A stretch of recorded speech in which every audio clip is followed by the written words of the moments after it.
Hello everyone, my name is Brian and welcome to an Assassin Apocalypse. It's been a while since I did one, and I wanted to make one for Ratatoskr a long time ago, but then they announced that they would have changed him. They changed him quite a lot. So now I've got more of a feeling how he plays at the moment, and I feel he is pretty powerful, but we'll get to that immediately by going to his passive. And he already has a very interesting passive. His passive is his Acorn. So you can see I have an Acorn in my inventory. You will start off with an Acorn that is at rank 1. I think it provides 5 power if I'm not mistaken. So it is a free 5 power from the get-go. But you want to max out your Acorn as quick as possible anyway. Because it's just so powerful. So what does it do? It replaces your boots. So you won't be able to buy boots as Ratatoskr, you will have your Acorn instead.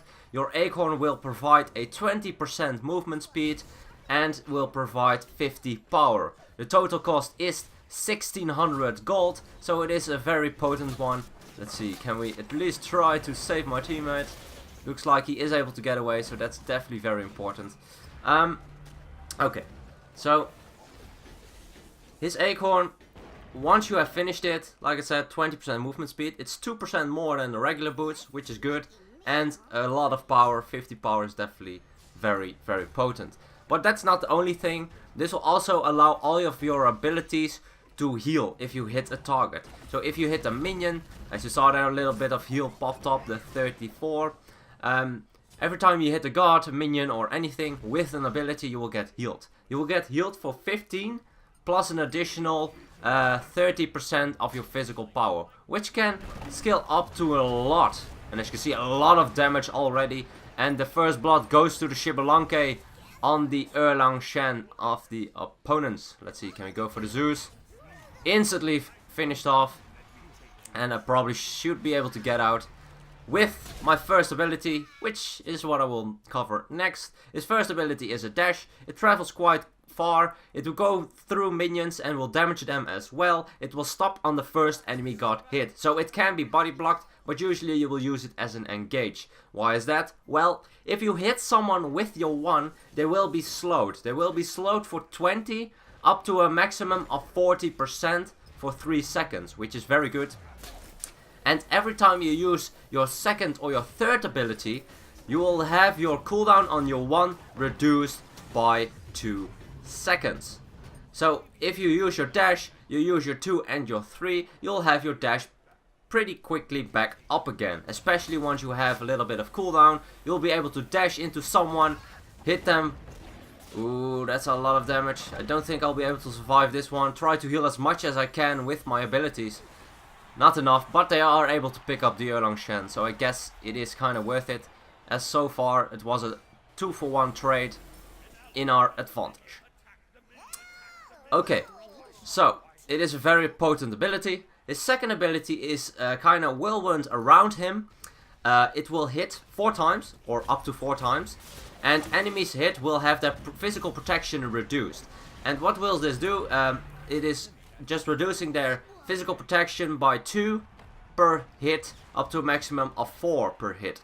And it will hit up to 4 times. So you can have, if you hit everything at maximum rank, you will have their protections reduced by 16. It's not an awful lot, but it is an AoE, and it also heals you with the passive of your Acorn, and it reduces the cooldown on your 1 by 1 second. It will also do a decent amount of damage when you have it maxed out, so it's definitely a good one. Don't recommend it leveling up as first, because I feel like the other abilities just have a little bit more burst, but I'll get to that in a bit. Forced out into the air. A lot of damage on the Zeus, and as you can see, enough to finish him off. I will go over my ultimate in a bit, but first his third ability. His third ability, he will throw out 3 Acorns. These Acorns will pass through guards, through minions. They will deal damage for each Acorn that hits. There are 3 Acorns. If you hit someone with all 3 Acorns, they will be stunned for 1 second. So what you see me do an awful lot is dash into someone for the slow, use my 3 to stun them, and then use my 2 to reset the cooldown on my 1, as well as deal some damage, reduce their protections. The best combo, to be honest, is dashing into someone, hitting your 2, and then hitting your 3. But I feel like I like to do it the other way around, doing my 1 and then my 3, because of the fact that you surprise them a little bit more. If you dash into them and slow them, then they will be aware of the fact that you will go for the stun way sooner than if you don't. So that's why I tend to, well, at least level up, well, at least use my stun first and also level it up more than my 2. Ooh, I'm not sure why I'm doing this. That was a mistake on my part. I should not have tried to box a Arachne. I didn't have as much damage as I expected on her, which was, I think she had a defense item, like a breastplate of valor, so that makes it very difficult for me to deal the good amount of damage. And as you can see, she has the breastplate, so that is just too much for me to deal with. I don't have enough penetration with just the Jotun's Wrath, which is only 10, so that definitely was why she won that fight. Otherwise, I think I could have won it, even though Arachne is probably one of the best 1v1 gods in the game, as for assassin type at least. Okay, so I covered all abilities. It can be difficult to hit the stun at longer ranges because it is a quite wide cone, but it will travel for a good distance. My 1 is enough to finish it off. I used my Sanctuary to get rid of as much damage as I could. Unfortunately enough, I dashed into the Arachne, but I think there was enough damage on the Zeus detonate to finish me off, so that was just a bit unfortunate. So the Sanctuary was not enough to kind of get rid of all the damage. So, I picked up a shell. I don't feel like I need Purification Beach this game as much. The taunt on Erlang Shank doesn't last as long. You have the stun on the Chronos, which is not... They have a couple of CCs, but not too many, and most of them are single target. So, I elect to go for shell. I feel like it will be more effective, especially against, for instance, Zeus Burst, Xbalanque Burst. They just have a lot of burst, so getting shell online will help with that. So, his final ability is ultimate. His ultimate is a pretty interesting one. You can use it both offensive as defensive, disengage as engage. It is just a very good ultimate altogether. You will channel for 1.5 seconds, and while you're channeling, you're CC immune. So you can use it to make yourself CC immune, which is always very helpful. You will go into the sky after 1.5 seconds, and once that's finished, you will be able to do a couple of things. You are on top of a, so to speak, branch, a tree, a spirit tree, and you will be able to hop onto 2 other trees and then come down for a lot of damage. Not enough damage on Erlang Shan, bit unfortunate, but he is forced back and will just disengage. So, you will have the opportunity to jump towards a new tree 2 times, which is a considerable range.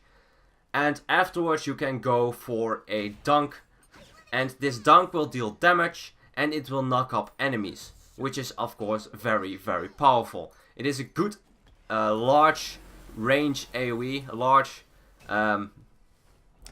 large diameter ultimate, so you can definitely hit multiple people at the same time, which of course is always very, very powerful. So if you go into the ultimate, you can also jump out of it immediately. So you'll see me go up, branch, and immediately go down. So you can go down earlier, and as you can see, he has an insane amount of burst, erasing the Zeus immediately. So you can jump down at any point. You will not jump as far as when you move to another branch, but it's definitely very powerful. Able to pick up the Xbalanque, able to disengage as well with the 2 hitting the enemies.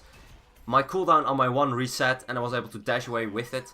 Fortunately enough, this did force the gap to stay longer to try at least support me, and he died. But fortunately enough, wow, the Anubis, very lucky. As you can see, the amount of HP he has, just insane. And as you can see, finishing off the Zeus immediately. Nice Sanctuary by the Anubis, getting rid of the damage from the Arachne, and we're able to pick him up as well. So very, very close call for the Anubis, and he did what Anubis does best, stand and fight, because running away is no option. So, I covered his abilities. His ultimate is a very interesting one and very powerful. You have his one which resets on a couple of other abilities while they are used. So he is quite mobile. You can use your ultimate to cover a lot of distance. You can use your one to cover a lot of distance. Just a very good god altogether. I picked up Sanctuary and, well, of course we deal with a lot of bursts like I already mentioned. So getting that Sanctuary line definitely can help me out and already saved me a couple of times, I think, or at least once. So we'll go into the air. As you can see, you can jump. You don't have to jump in a straight line. Bit off the mark with my stun, a lot of damage. Shell used by the gap, I think. And we are going to get engaged stun with that Xbalanque ultimate. Kronos is quite deep. CC chain and he is erased. Beautiful stun by the Anubis. My 3 came up as well. I waited a little bit for it to chain that CC perfectly so he couldn't rewind. And we're able to finish him up instantly. Can I finish off the Erlangshen? Yes, I can, but unfortunately enough, too much damage on the Zeus and the Xbalanque together.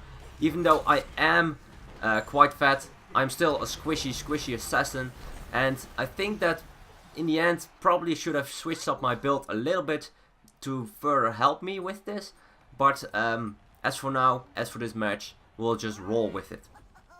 So, I picked up the Void Shield, which in this case I feel like is a very effective item. It provides me protections, physical protections, it provides physical protection reduction as an aura around me, as well as it provides some power. It doesn't provide as much power as, for instance, a Brawler's Beatstick, but it does provide a lot more in the sense of protections and protection reduction for my team. Because I have a Xbalanque as well as an Amaterasu on my team, and with that we have just a lot of physical damage. So reducing the physical protection on the opponent's side is definitely extremely powerful, especially for my team as well.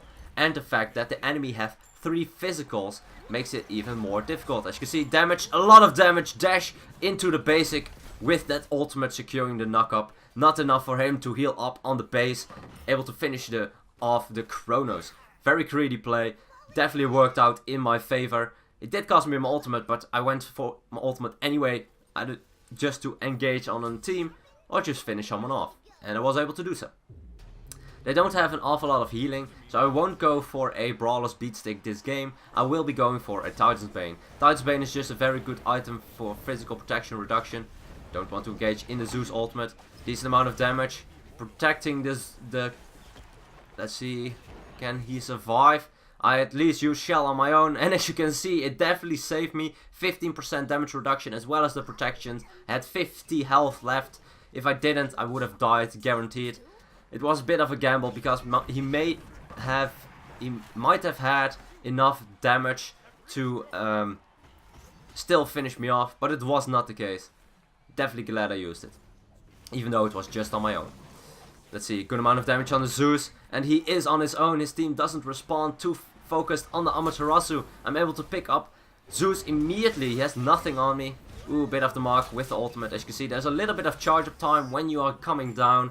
And since I also didn't have my stun up, got in a very awkward spot. Stunned by the Kronos, picked up immediately. At that point, Purification Beach would have been fine. But the fact that I missed my ultimate was the main reason I died there. So, overall, very, very powerful god, and as you can see, I'm pointing out the Anubis, 11-0, just having a great time for himself, able to survive a lot, lifestealing up on the enemies, as well as just dishing out so much damage. Really, really working out in his favor this game, especially with the gap supporting him, and a good amount of CCs on the team with the Amaterasu, silence and stun with the ult, as well as the slow and stun I have with the knock-up on my ultimate. So just, I feel like there's enough to peel for him, and of course the gap ult and the gap knock-up. There's just enough to peel for the Anubis in this game. So, I want to finish my build off with something interesting. Actually something I like a lot on Ratatoskr, even though it is quite expensive. It is the Mantle of Discord. I feel like the Mantle of Discord is probably what I should have picked instead of the Void Shield, for one reason and one reason only. If I picked up the Mantle of Discord, I could have been able to deal with the Zeus a lot better, because the Zeus deals just so much damage as a magical. I don't have any magical protection, and with the Mantle of Discord I definitely would have. Ooh, nice rewind, just barely able to get out of the sticky situation. Well played by the enemy Kronos. Getting out of that one. Ooh, nice stun as well. I was a bit late on the Sanctuary. I tried the Sanctuary while I got stunned by the Kronos. If it was a little bit quicker on the draw, I would have been able to Sanctuary the CC as well as just the damage afterwards. So it would have been, well, I would have had an opportunity to get out. Was a bit too late. Bit unfortunate, but I guess it's fine. Still, don't really want to fight the Arachne. Arachne probably one of the more powerful gods for me to deal with. And even though I have a good amount of protection, I don't feel like fighting an Arachne one-on-one too much. Even though I am quite fat. But Arachne, of course, is still very powerful. And why risk it? Sometimes not worth it. I'd rather go for a squishy mage, a squishy Erlang Shan, or a Shivalanke, to be honest. Because the Arachne does have some protections. Shell used for my team to allow us to engage a little bit more safely. And as you can see, only one more kill to go. And that is going to be the Shivalanke, providing me the final kill for this game. Definitely a very good game for our team. Actually, if I look at my slash line compared to my team, I definitely did have a rough time. Because I died 6 out of the 9 deaths on our entire team. So I died a lot. The main reason I feel like is because I engaged a couple of times where it was probably not the best timing, and because I went for the Void Shield instead of the Mantle of Discord. Because if I go for the Mantle of Discord, I will have more opportunities to flee, to run away, and if I get low on HP, I will have the CC immunity, which is of course very, very powerful. With that CC immunity, you will be able to disengage more, you will have more cooldown reduction, which allows you to use your dash a lot more, and it's just overall in general a very good item. I like it a lot. Usually I'll get it as a 3rd item or a 4th item, depending on what I'm against, what we need, etc, etc. If we're for instance against a lot of healers, I will pick up 3rd item Brawler's Beatstick, which completely makes sense. So this game was definitely a bit one-sided. We had a very, very good team comp, able to peel for each other a lot of the times. Was it with damage, was it with CCs? It was just a very good team play altogether. As you can see, a 14-0 in 20 Anubis, just wrecking the enemy team. He didn't have an awful lot of lifesteal, but he had an awful lot of power. Shibalanke quite fat as well, full passive, 7-in-1. Amaterasu 7-in-1 in 32. Part of 39 of the 42 kills, definitely very, very well played. Gap, a lot of assists as well, very good at peeling for the team. Went for hardwood as well as sovereignty, which is always great. So, I hope you guys learned something about Ratatoskr, how I like to play him, how I like to build him. Like I said, the Mantle of Discord is a very good option for him, especially if you get him rolling early. If you get that Mantle of Discord, you will be more versatile, you will have 35% cooldown reduction, which is insane. This will also allow you to do a lot more ultimates. It's just in general very, very good. Fortunately enough, the Erlang Shen on the enemy team was trolling a bit, as you can see his build and his slash line. But I feel like the game was lost for them very, very quickly once we got rolling. So even if he went for a more serious build, I don't feel like it would have made a huge change, because we were just too capable of dealing with all the others. And we were just too well...